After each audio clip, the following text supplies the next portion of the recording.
going on, everybody? My name is Dan, and if you're watching this is Stories with Dan. And if you've seen my channel before, you know that I do a lot of BMX riding, climb random buildings, check out abandoned places, travel type videos, and Bro Fosso TV, go check out those videos. Stories with Dan is pretty much me telling you guys stories of things that may have happened to me on trips, or just out during a normal day or anything like that where I didn't really capture it on video, or wasn't recording at the time. It's just something that happened, you couldn't have planned for it. So pretty much today I'm going to tell you a story about how me and my friend Jonathan were arrested in Japan for trying to get on a roof of a building. We had gone there in November a couple months ago for about 2 weeks. We were staying in Ibaraki, I believe that's how you pronounce it, sorry if it's wrong. But we were staying in Ibaraki. It's about 3 hours from Tokyo. We were there for a BMX trip, so we were riding our BMX bikes around, doing what we do.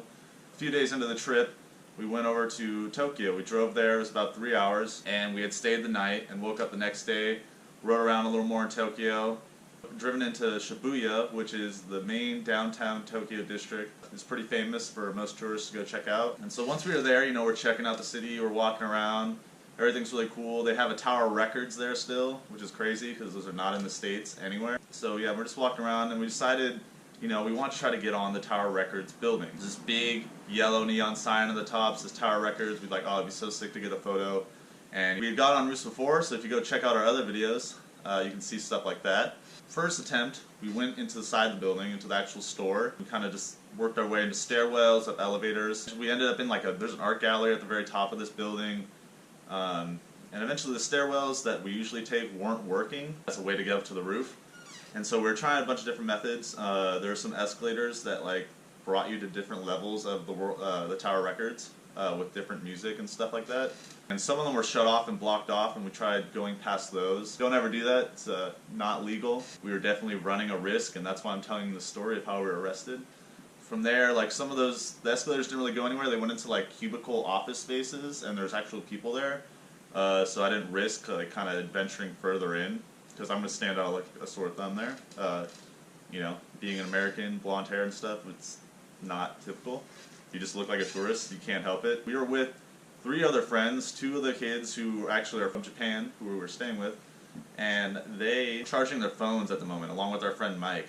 And me and my friend Jonathan decided, it's going to be easier if there's less of us anyway, so let's just go try from the outside. Because we had seen a fire stairwell, I guess you'd call it, on the side of the building, and we figured that would lead us to the roof. So we walk around to the side of the building, and it's kind of like a loading dock area. We walk back, and there's a gate. Obviously it says do not enter, do not trespass. Again, don't do this. So it was locked, and I hopped my way over the fence, and then Jonathan was starting to hop over, but I told him not to, but he kind of still did, but I opened the door, and then he realized that he didn't have to hop, so we dropped down. Opened the door for him, he came back. It's kind of just like an alleyway. There's a door here for employees to get into. And at the very end, there's a stairwell. I'm starting to walk up, and right next to this building at the moment was a construction site going on.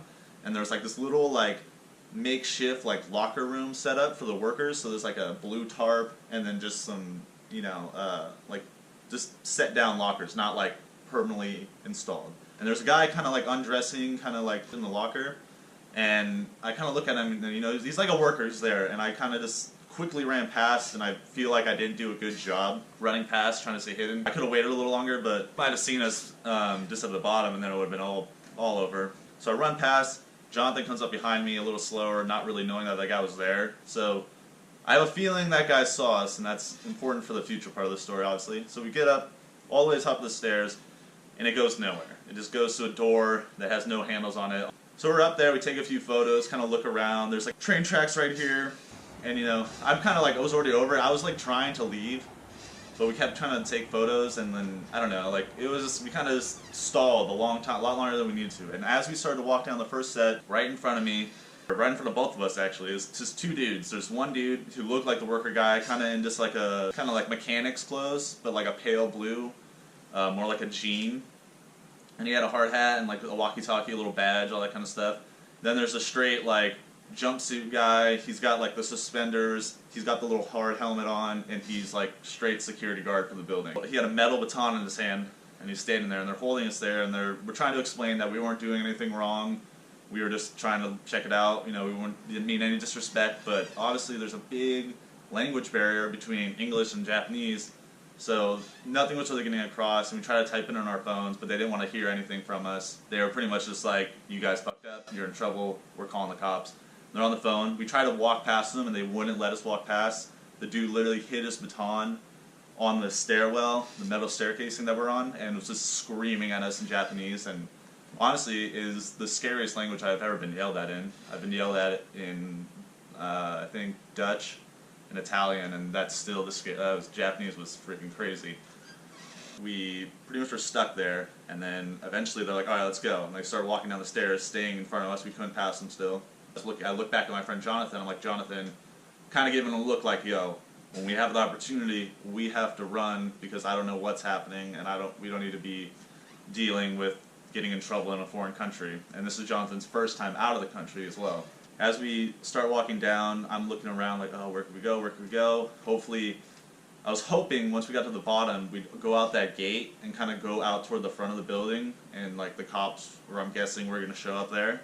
And I'm like, alright, once they're out that gate, we're going to run. But we get to the bottom, and I also even thought about like hopping this one fence and then running across the train tracks and then down. That would have been a stupid idea. Don't ever do that. You can never tell when a train's going to show up at any time. And they're fast. You're not going to beat it. We were screwed.